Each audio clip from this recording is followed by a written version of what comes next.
Can't find a house in the perfect location that doesn't require a lot of work? I'm going to help you out.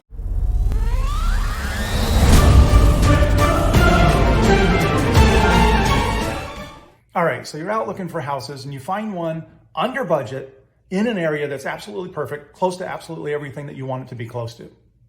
And then you walk in the door and it's like being transported back to 1977. And anyone that was alive in 1977 can tell you the interior of the houses in 1977 was absolutely awful. You got shag carpeting, you got weird plaster swirls all over every single wall. The walls are mint green, the cabinets are horrible, the counters are terrible. The kitchen is down a long hallway from the living room, so entertaining's clunky. And oh, by the way, mauve appliances, they're never coming back in style. You got to get rid of all that stuff. You got to change stuff. You got to move the kitchen. You got all these things you have to do. So most people are going to look at that and say it's going to be too much work after I buy the house. So they hightail it out of there. I've got a different thought for you. Use a renovation loan.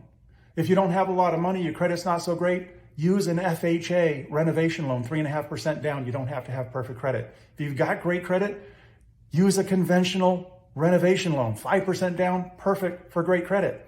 And if you're a veteran, 0 down, mortgage insurance, use a VA renovation loan. And thank you for your service, by the way.